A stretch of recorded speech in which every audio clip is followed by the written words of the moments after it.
Deputy CM హోదాలో ఉన్న వ్యక్తి ఆఫీస్ పైన అలా దాడి చేశారంటే ఇంకా సామాన్య ప్రజల సంగతి ఏంటి? మరి నేను అదే చెప్తున్నాను కదా, ఒక డిప్యూటీ సీఎం కూడా లేని సేఫ్టీ రేపు సాధారణమైన ప్రజలకు ఏముంటుంది? నేను అదే ఇప్పుడు ఆయన పని చేస్తున్నాడనే వీళ్ళు దాడి చేస్తున్నారు. ఆయన పని చేయకుండా ఉంటే వీళ్ళు దాడి చేయరు కదా. ఇప్పుడు ఆయన జనంలో ఆదరణ సంపాదిస్తున్నాడు, రోడ్లు వేపిస్తున్నాడు, ఇండ్లు కట్టిస్తున్నాడు, కష్టం అంటే నేను ఉన్నానని చెప్పేసి సపోర్ట్ ఇస్తున్నాడు. ఇప్పుడు ఆయన పేరు ఎలా చెడగొట్టాలి? ఇలా చెడగొట్టాలి. ఇప్పుడు ఆయనే రక్షించుకోలేకపోయాడు, పేదవాళ్ళనే రక్షిస్తాడు అని చెప్పి సృష్టించాలి జనంలో. వీళ్ళు ఏమైతే ఉన్నారో ఈ పనికి మాలిన వాళ్ళు ఆయన మీద బురద చల్లే కలాపం చేయాలి. నేను ఒకటే చెప్తున్నా, ఖబర్దార్, పవన్ కళ్యాణ్ జోలికి వస్తే తాట తీస్తాం. రేపు ఫ్యూచర్లో మీకు ఒక్క ఓటు కూడా పడదు. మీరు పవన్ కళ్యాణ్ని పల్లెత్తి మాట అన్నా, పవన్ కళ్యాణ్ని తిట్టినా, పవన్ కళ్యాణ్ జోలికి వచ్చినా, ఆయన చేసే పనులకు అడ్డుపడ్డా మీకు ఒక్క ఓటు కూడా పడదు. ప్రతి ఒక్కరు ఆలోచించాలి. పని చేస్తుంటే ఎవరైనా బురద జల్లే కలాపాలు తిట్టడం చేస్తారా? పేదవాళ్ళ కోసం రోడ్లు వేపిస్తుంటే వద్దని అంటారా? యువకుల కోసం ఉద్యోగాల కోసం ఇండస్ట్రీస్ తెస్తే ఎవరైనా వద్దంటారా? ఏ రాజకీయ నాయకుడు వద్దంటాడు? ఆంధ్రప్రదేశ్కి ఇండస్ట్రీస్ వస్తుంది అంటే యువతకే కదా గొప్పతనం. రేపు వాళ్ళు కష్టపడితేనే కదా వాళ్ళ తల్లిదండ్రులను వాళ్ళు పోషించుకోగలుగుతారు. వాళ్ళు చదువుకున్న చదువుకు వాళ్ళకు ఒక విలువ ఉంటుంది. ఇలాంటి నాయకులు ఎందుకు నేను ప్రశ్నిస్తున్నాను. ఇలా అడ్డుపడే నాయకుల్ని జీవితంలో ఆంధ్రప్రదేశ్లో అడుగు పెట్టనివ్వకూడదు. మేము తప్పు చేశాము ప్రజలారా, మాది తప్పు అయ్యింది, మేము ఇంకా పరిపాలన కరెక్ట్గా చేస్తామన్నప్పుడు ఒక 15 ఏళ్ళ తర్వాత మీరు అవకాశం ఇవ్వండి. ఈ లోపల కుమిలి కుమిలి కుమిలి కుమిలి సావాలి. నేను ఒకటే చెప్తున్నాను జనానికి, మీరు మంచి చూడండి, ఎవరిని తిట్టవద్దు. మన నాయకుడు చేసే మంచిని చూడండి, పనులు చూడండి. పనులు మీకు నచ్చితే రోడ్లు వేపిస్తున్నాడన్నా, పేదవాళ్ళకి అందుబాటులో ఉన్నాడు అన్నా, ఆయన పంతు సాయం ఆయన చేస్తున్నాడన్నా దీనికోసం వేయండి మీ ఓటు. ఇలాగ లేనిపోని కలాపాలు సృష్టించి దాడులు చేస్తే మీకేమీ రాదు, మీకు పడే ఓట్లు కూడా పడదు రేపటి రోజు. అరే ఇలాంటి ఎవడో వచ్చి ఎందుకు చేస్తాడు? ఈ రాష్ట్రంలో ఉన్నవాడే చేపిస్తాడు. నేను అది కూడా చెప్తున్నా, ఈ రాష్ట్రంలో ఉన్న ఒక పార్టీయే చేపిస్తుంది అన్నీ. చర్యలు ఎలా తీసుకోవాలంటారండి? ఎవరైనా సరే అండి, ఇదిగా నిజం నిర్ధారణ అయితే వాళ్ళని ఇమీడియట్లీ అరెస్ట్ చేయాలి. వెనక ముందు ఆలోచించాల్సిన అవసరం లేదు. దీనికోసం రాజ్యాంగాలు తిరిగేయాల్సిన అవసరం లేదు, కోర్టులో కొత్త చట్టాలు తీసుకొని రావాల్సిన అవసరం లేదు. ఉన్న చట్టాల్లో ఎలాగైతే లేని వాళ్ళకి వేసారో యావజీవ కారాగార శిక్ష ఇలాంటివి వేసారో అలాంటివి వేసి పడదొబ్బాల.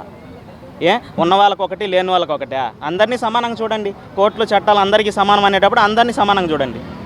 ఒక లేనివాడికి ఏ శిక్ష వేస్తాడో, ఒక లేనివాడు ఏ జైల్లో వేస్తారో అదే జైల్లో వేయండి, తెలుసుద్ది కదా. కూటమి ప్రభుత్వంలో ఉన్న జనసేన పార్టీ నాయకులైనటువంటి వాళ్ళైతే కూటమి ప్రభుత్వానికి సంబంధించిన వాళ్ళు కానీ, వాళ్ళ కార్యకర్తలు కానీ, లేదా తెలుగుదేశం వాళ్ళు, జనసేన వాళ్ళు అయితే వాళ్ళ కార్ల మీద వాళ్ళు దాడి చేసుకోరు.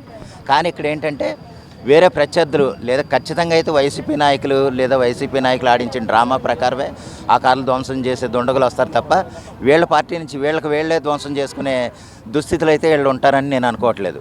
ఎలాగంటే దానికి సంబంధించి అయితే వైసీపీ వాళ్ళు ఎక్కువ ఇదవుతారండి.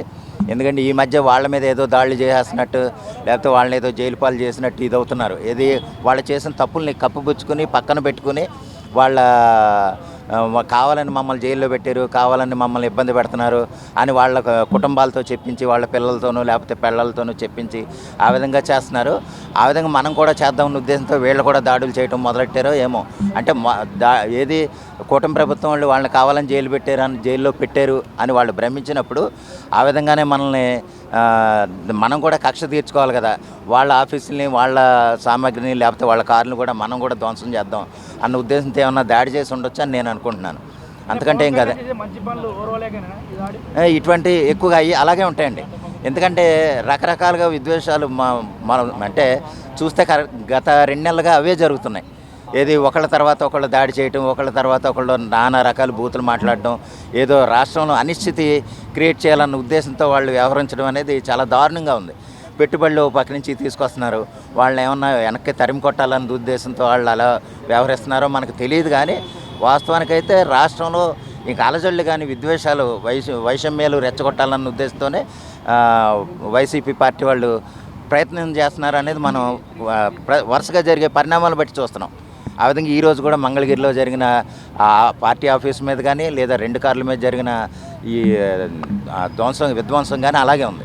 అయితే ఒక స్ట్రాంగ్ పర్సన్ అంటే అంత పవర్ఫుల్ పర్సన్ ఉన్న ఆయన ఆఫీస్ పైనే అలాంటి దాడి జరిగిందంటే సామాన్యుడి పరిస్థితి ఏంటండి? అట్లా అది కరెక్టేనా, మీరు అన్న పాయింట్ కరెక్ట్. అయితే ఏంటంటే ఇక్కడ ఒక సుపారీ నిమిత్తం లేకపోతే ఒక రెచ్చిపోయి ఒక కొంత డబ్బులు తీసుకుని ఇలా విధ్వంసాలు చేయడానికి ఏంటంటే ఇక వాళ్ళకి అదే పని, ఇంకా సామాన్యుల గురించి లేదా ప్రజల గురించి ఆలోచించే పరిస్థితి వాళ్ళకు ఉండదు.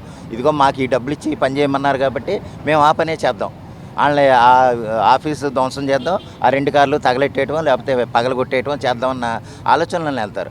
ఈ విధంగా ఉంటే కనుక అదేనండి వాళ్ళ అజెండా అనేది. అంటే ఒక పెద్ద పెద్ద నాయకులు ఆఫీసులకి లేదా వాళ్ళ కార్లకి వాళ్ళకే రక్షణ లేకుండా ఉన్నప్పుడు సామాన్య ప్రజలను ఏం కాపాడతారు వీళ్ళు అన్న ఉద్దేశంలో ప్రజలకు ఆ అభిప్రాయం కలగనన్న ఉద్దేశమే వాళ్ళ పని. అందుకోసం ఇటువంటివి చేసైనా సరే ఒక అలజడులు క్రియేట్ చేస్తే నిజమరే మన వీళ్ళ పరిపాలన అయితే సరిగా లేదు, వాళ్ళకే రక్షణ లేనప్పుడు మనకేం చేస్తారు, మనల్ని ఏం చూస్తారన్న అభిప్రాయం ప్రజల్లో కలగజేయాలన్న ఉద్దేశం వాళ్ళదమ్మా, అంతకంటే ఇంకా. దీనికి స్ట్రాంగ్గా కౌంటర్ అయితే ఇవ్వాలి అంటే ఇలాంటివి మళ్ళొకసారి జరగకుండా ఎలాంటి పరిష్కారాలు తీసుకుంటే మంచిదని అంటారు? ఎలాంటి పరిష్కారాలు తీసుకోవాలంటే అది అలా చేసిన వాళ్ళు ఎవరన్నా దొరికితే కనుక వాళ్ళని ఖచ్చితంగా కఠినంగా శిక్షించేలాగా ఉండాలి. ఇటువంటి పనులు వాళ్ళు రాను పునరావృతం కాకుండా చేస్తే వాళ్ళకు ఒక భయం అనేది ఉంటుంది.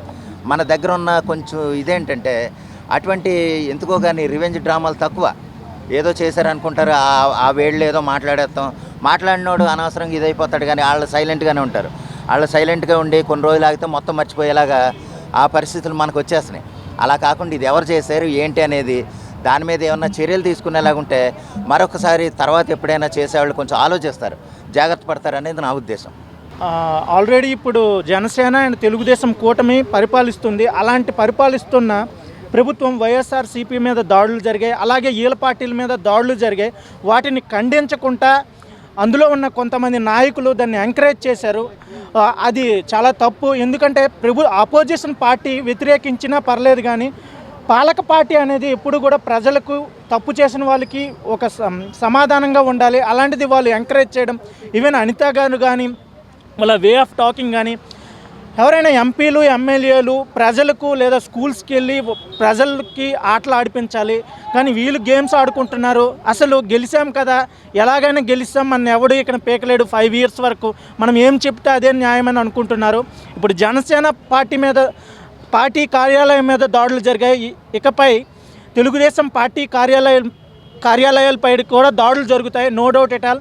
పరిపాలన వాళ్ళు ఇచ్చిన ఆమోగాలు, వాళ్ళు ఇచ్చిన వాగ్దానాలు సమకూర్చకపోతే తిరుగుబాటు కంపల్సరిగా జరగబోతుంది. ఇది ప్రజలు ఇంకా చేయాలనే నేను కోరుకుంటున్నా. ఇలా చేయకపోతే నాయకులు ఎప్పుడు భయపడరు. ఆల్రెడీ ఒక ఎంపీ గారు చెప్పారు రాజ్యసభలో, ప్రజల చేత ఎన్నుకోబడిన ప్రజానాయకుడు ప్రజల కోసం పాటుపడపోతే వారిని మధ్యలోనైనా తీసేయాలని చట్టం తీశారు. అలాగే చట్టం రాకముందే ప్రజల్లో తిరుగుబాటు రావాలని నేను కోరుకుంటున్నాను. ఇది తప్పు, ఎటువంటి తప్పు లేదు. ఎందుకంటే మొన్న రీసెంట్గా చాలా దాడులు తెలుగుదేశం పార్టీ వచ్చినాక ఆంధ్రప్రదేశ్లో చాలా దాడులు జరిగాయి. వాటిని ఏ ప్రభుత్వం కూడా ఖండించలేదు. అది చాలా తప్పు. అది వైఎస్ఆర్సీపీ అవ్వచ్చు, కాంగ్రెస్ పార్టీ అవ్వచ్చు, కేసీఆర్ పార్టీ అవ్వచ్చు, రేవంత్ రెడ్డి గారి పార్టీ అవ్వచ్చు, ఏ పార్టీ అయినా అది ఖండించాలి.